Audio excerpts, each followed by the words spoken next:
Budú použité reklamné informácie. Piatková rána show na Rádiu Prešov pokračuje dnes rozhovorom s našimi hosťami. V štúdiu vítam niekoľko vyslancov zo Strednej odbornej školy podnikania v Prešove.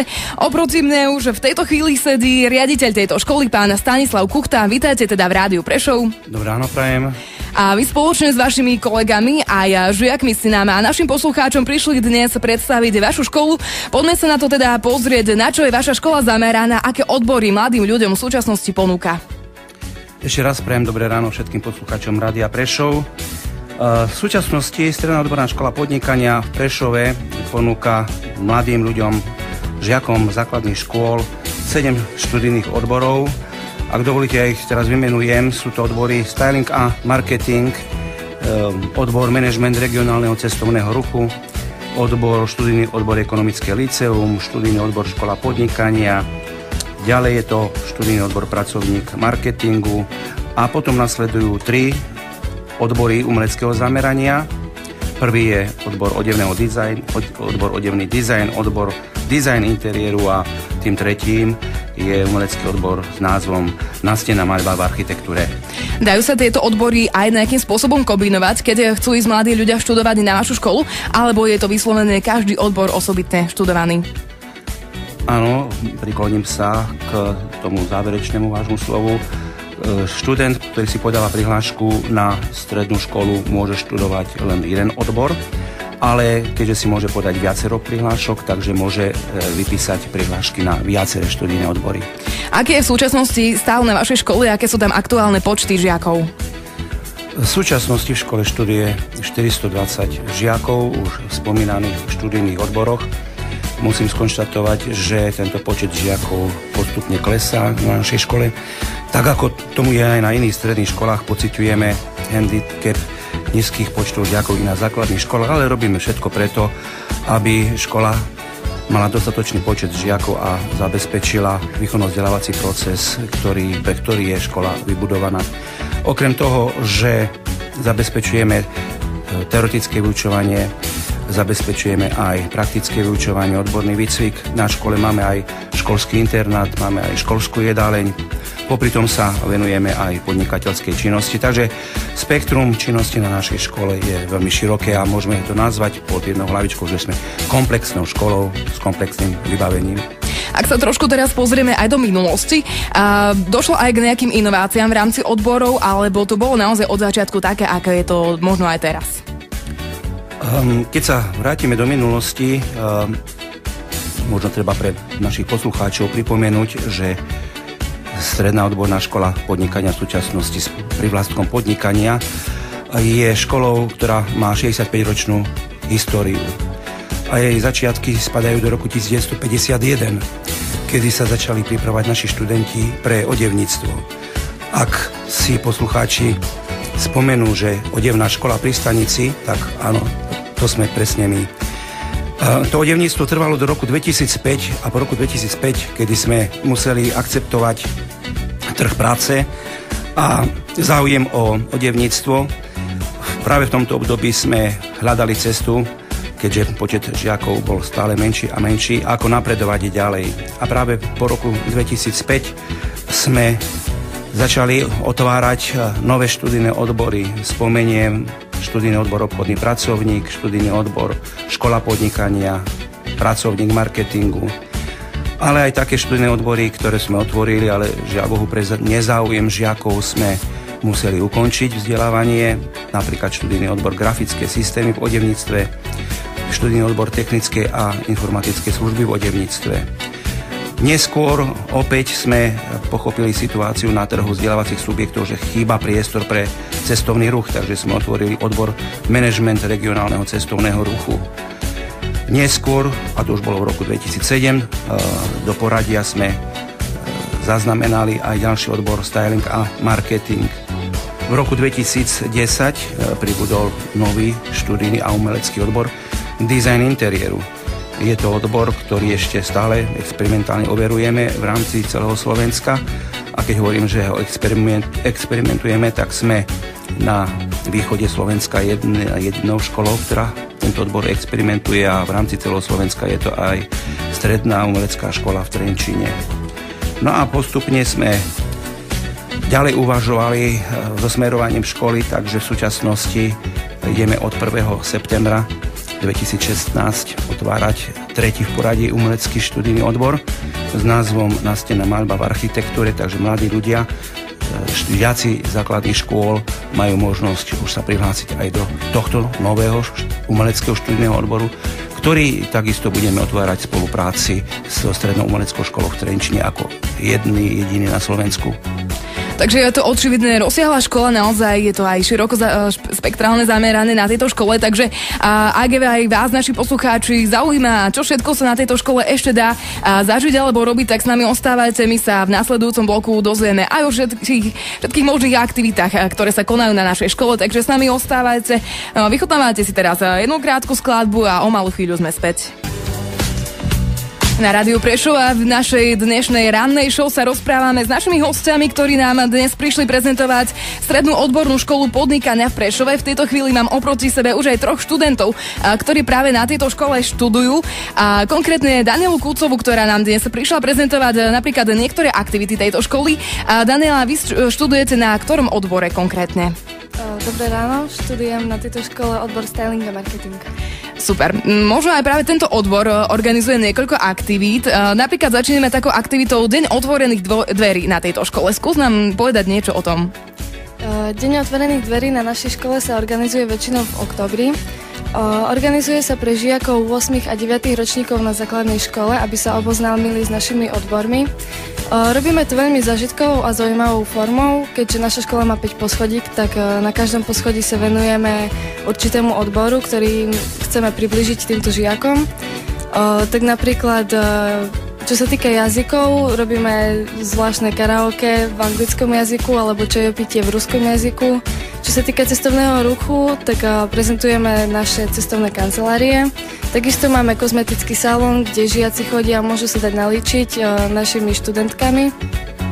A taktiež, čo sa týka kreatívnych odborov, tak vyrábame všelijaké darčeky a zaujímavé predmety, kde sa môžu žiaci pridať alebo si odniesť nejaký darček so sebou. Ešte sa ťa opýtam, tieto aktivity organizujú predovšetkým študenti alebo je tam nejaká spolupráca medzi školou a študentmi? Organizujú to študenti, zároveň aj spolu s učiteľmi, takže všetci sa zapájajú. Dobre, ja viem, že na vašej škole sa organizuje aj taká takzvaná veľká show. Čo znamená táto veľká show? Veľká show sa tohto roku organizovala prvýkrát a ja som mala tú česť byť v porote. Bolo to veľmi zaujímavé, pretože naši študenti a hlavne prváci sa ukázali, čo sa týka ich talentov. Boli to hudobné talenty, tanečné, spievali, tancovali, hrali na všelijaké nástroje, na flautu, na saxofón. Takisto to bolo veľmi zabavné a to bola talentová show a tá druhá show bola Miss a Mister školy, kde bolo 6 chlapcov a okolo 20 dievčat. Dievčatá sa prezentovali napríklad v spoločenských šatách, mali všelijaké zaujímavé rozhovory a chlapci takisto. Organizuje sa na vašej škole aj imatrikulácia, ktorú poznáme naozaj asi viac menej zo všetkých stredných škôl. Možno je aj na vašej škole niečo špecifická, neviem. Aká je u vás teda imatrikulácia? No, za posledné 4 roky, ktoré som zažila imatrikuláciu na našej škole, sa každý rok robila v inej téme. Napríklad ja som mala tému vojenský výcvik, potom bola téma cirkus, Spartakiáda a tohto roku to bolo v podaní Milujem Slovensko ako show z televízie a bolo to takisto veľmi zabavné a zažitkové, kde žiaci mali vymýšľať texty, spievať a podobne. Spomínali sme, že vaša škola má aj internát. Organizuje nejaké aktivity aj tento internát, alebo je to naozaj čisto o takom ubytovaní?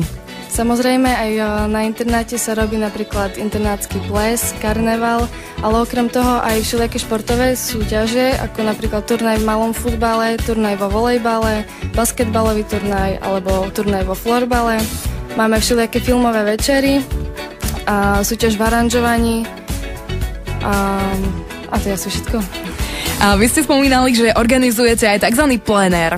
A čo je to? Lebo pretože je to také neznáme viac menej slovo, skúste nám to teda predstaviť. Plener realizujeme pre našich študentov dizajnerských odborov v 2. ročníku. Chodí sa na 1 týždeň do prírody, napríklad do Tatier alebo do Červeného kláštora. A tam žiaci tvoria návrhy maliarské a dizajnerské a svoje výtvory potom prezentujú pre verejnosť na vernisáži v múzeu. Všetko sú to veľmi zaujímavé, veľmi také kreatívne nápady a udalosti. Ja viem, že napríklad máte aj aktivitu s názvom Nápad predáva. Tu nám predstaví Patricia Ivanová, pokiaľ správne pozerám. A Patricia, tak nám skús predstaviť, o čo ide v tejto aktivite Nápad predáva. Dobré ráno, takže ja by som vám súťaž Nápad predáva vyjadrila formou, že táto súťaž sa koná v priestoroch našej školy a je pre žiakov 1. a 4. ročníkov rôznych odborov. Vlastne úlohou tried je premýšľať o čo najlepšom nápade na firmu a žiaci väčšinou vychádzajú z osobných plánov alebo myšlienok, čo by asi v budúcnosti chceli robiť, v čom by chceli podnikať. Takže skupinka s najlepším nápadom je vybraná na túto súťaž a súťaž sa koná vo forme stánkov, kde sa súťaží v kategóriách napríklad predajca roka alebo originálny nápad či najkrajší stánok. Reprezentanti majú za úlohu predstaviť svoj produkt či službu čo najlepšie, aby zaujali vlastne poverenú porotu, ktorá na záver vyhlási víťaza a odovzdá hodnotné ceny. Takže ja pozerám, že naozaj máte tých aktivít veľmi veľa na vašej škole a to ešte predsa len nie je všetko. Napríklad taká Vianočná akadémia. Čo je toto? Vianočná akadémia je udalosť školy, ktorá má dlhoročnú tradíciu a koná sa väčšinou také 2 dni pred Vianocami. Učitelia aj žiaci si medzi sebou vytvárajú taký priateľskejší prístup v príjemnej atmosfére, keďže všade je púšťaná koleda a všetko je na takú vianočnú nôtku. Tak ako sa súťaží v súťaži Nápad predáva, aj tu si triedy vytvárajú vlastne stánky, ktorými chcú vyjadriť Vianoce svojím vlastným spôsobom. Niektorí ponúkajú občerstvenie vo forme kapusnice, šalátov či koláčov, iné stánky zase ponúkajú vianočné ozdoby alebo rôzne vlastnoručne vyrobené darčeky, ktorými obdarúvajú svojich blízkych. No tieto produkty si môžu zakúpiť aj naši študenti alebo učitelia. A na záver tiež porota odmení triedy, ktoré si to vlastne najviac zaslúžia. A vy okrem týchto aktivít organizujete aj rôzne súťaže. Mali ste aj už nejaké úspechy a v týchto súťažiach napríklad také ekonomické. Čo ja viem, môžu to byť nejaké cvičené firmy alebo podobné záležitosti. Skúste nám toto odprezentovať. Áno, vlastne cvičné firmy je na našej škole aj ako predmet vo väčšinou druhých alebo tretích ročníkoch v odboroch zameraných na ekonomiku. Triedy vlastne vymýšľajú firmy a v koncom školského roka sa vyberú vlastne 2 firmy, ktoré sú tie najlepšie a tie postupujú na celoslovenskú súťaž, vlastne, ktorá má názov Veľtrh cvičných firiem a koná sa v Bratislave. Práve minulý rok som mala aj ja tú možnosť zmerať si sily s rôznymi inými firmami, aj zahraničnými a vlastne ukázať aj sama sebe, čo je vo mne. A takisto aj s mojimi 4 spolužiačkami sme vytvorili firmu s názvom Healthy Life, ktorá sa zaoberala predajom biopotravín a od slovenských farmárov. A ďalšou firmou, vlastne našou konkurenčnou, ale ktorá putovala na túto súťaž z našej školy, bolo Detičkovo SRO. Tá sa zaoberala starostlivosťou o deti a získala 2. miesto v kategórii Najlepší katalóg. To boli ekonomické súťaže a ekonomické úspechy. Máte aj umelecké. Skúste nám tieto prezradiť a odprezentovať. Takže každý rok, už 11. ročník tohto roku, sa koná súťaž Modná línia mladých. Je to celoslovenská súťaž s medzinárodnou účasťou, napríklad z Poľska, Česka a Ukrajiny. Táto súťaž je osobne moja najobľúbenejšia, pretože už 4. rok sa jej zúčastňujem. Tohto roku sa bude konať 15. apríla 2016. Koná sa pod záštitou Ministerstva školstva. A približne 20 škôl sa zúčastňuje tejto súťaže. Ja som v prvom ročníku súťažila ako modelka, bola som modelka a posledné 2 roky som sa zapojila aj ako návrhárka, čiže som modnú kolekciu navrhla a ušila a zároveň potom odprezentovala na modnej línii. Spoznaj žiakov je tu aj jeden pán, volá sa David Záleta. Ty si nám prišiel dnes odprezentovať napríklad také úspechy v cestovnom ruchu. Skús nám o tom niečo povedať. Zdravím poslucháčov. Som žiakom odboru manažment regionálneho cestovného ruchu. Ako naša škola sa každoročne zúčastňuje súťaže Vitajte v našom regióne. Minulý rok sme mali tú česť s našimi spolužiakmi vyhrať prvé miesto v kategórii študentský najlepší tím a 3. miesto v kategórii prezentácia stánku. Vytvorili sme produkt Noc pod majovou oblohou, ktorého cieľom bolo zvýšiť záujem o astroturistiku v Prešovskom kraji. Akcia sa konala v 5. máji v Prešovskej hvezdárni a planetárii. Ešte taká možná otázka na záver, ako študenti na vás. Vám sa ako študuje na tejto škole? Máte radi tú školu? Alebo by ste ju možno niekedy aj vymenili možno počas nejakého testu? Ja som veľmi rada, že študujem na tejto škole, pretože si osobne myslím, že to bolo najlepšia voľba. Mne táto škola veľa dala a mala som možnosť byť aj pol roka na Cypre a veľmi veľa skúseností, takisto aj napríklad ako dneska som v rádiu a rozprávam, takže som veľmi rada, že som išla študovať na túto školu. Učitelia sú veľmi vrúcni a pomáhajú. A my sme veľmi radi, že si teraz tu. Dáme si teraz takú jednu krátku pauzu. O malú chvíľu sme tu späť, budeme sa naďalej rozprávať o tejto škole, takže ostávajte všetci s nami, ktorí nás teraz počúvate. O malú chvíľu sme späť. Show na rádiu Prešov. My dnes pokračujeme v rozhovore s našimi dnešnými hostiami, ktorí nám prišli predstaviť Strednú odbornú školu podnikania v Prešove. Teraz sa budeme rozprávať aj so zástupkyňou pána riaditeľa, pani Máriou Sotákovou. Poďte nám teda, respektíve nám predstavte nejaké novinky na tejto škole, napríklad takú odbornú prax alebo výcvik. Dobré ráno. Takže odborná prax nie je novinkou. Všetky študijné odbory, ale respektíve žiaci 2. a 3. ročníkov ju absolvujú v rozsahu 1 až 2 týždňov. Podľa toho, v akom študijnom odbore sú, teda ekonomického zamerania, vyberajú si rôznych podnikateľov a firmy. Žiaci so zameraním na cestovný ruch majú prax v cestovných kanceláriách, galériách, múzeách, hoteloch. A zase umelecké odbory majú prax pri v rôznych grafických štúdiách, interiérových štúdiách a u architektov. Na vašej škole sa vlastne vykonáva aj taká odborná stáž napríklad. Čo sa týka táto odborná stáž, môžu napríklad študenti niekam vycestovať? Áno, my už dávno vieme, že trh práce, pre ktorý vychovávame našich absolventov, prekročil hranice Slovenska a preto našim študentom sa snažíme poskytnúť možnosť zoznámiť sa aj so zamestnávateľmi v zahraničí a teda poskytujeme žiakom 3 alebo 6-mesačnú stáž na Cypre alebo v Grécku a cez projekty ako sú Leonardo alebo Erasmus+, vycestujú žiaci do Talianska, Bulharska alebo Poľska. Takže majú pravdepodobne naozaj záujem o tieto stáže vaši študenti. Samozrejme, myslím, že sú to neoceniteľné skúsenosti a zručnosti, ktoré v zahraničí načerpajú a keď sa vrátia neskôr na Slovensko, tak ich aj zúžitkujú. Môžu na vašej škole prejsť aj nejakými kurzmi, respektíve si spraviť nejaký kurz vaši študenti? Áno, myslím, že plejada ponúkaných kurzov je veľmi šikovná, napríklad široká, napríklad aj dnes na škole prebieha animatorský kurz, ktorého absolventi sú zapísaní do databázy animátorov voľného času pre rôzne hotelové komplexy, školy v prírode alebo rôzne aktivity cestovného ruchu. Ďalej ponúkame barmanský kurz, ktorý vedie licencovaný barman z Asociácie barmanov Slovenska, alebo aj baristický kurz, kde sa žiaci naučia, že pripraviť dobrú kávu nie je samozrejmosť, ale skôr umenie. Vrátime sa teraz ešte možno na chvíľu k pánovi riaditeľovi. A možno by ste nám mohli predstaviť ešte nejaké certifikácie na tejto vašej škole. Áno, tak ako moji predrečníci tu nás spomínali, škola prechádza rôznymi kvalitatívnymi zmenami a to sa odzrkadlilo aj v práci mojich kolegov, našich zamestnancov. Množstvo aktivít dalo množstvo času a námahy pre týchto ľudí a ako riaditeľ strednej školy som si uvedomil, že to treba akýmsi spôsobom zužitkovať.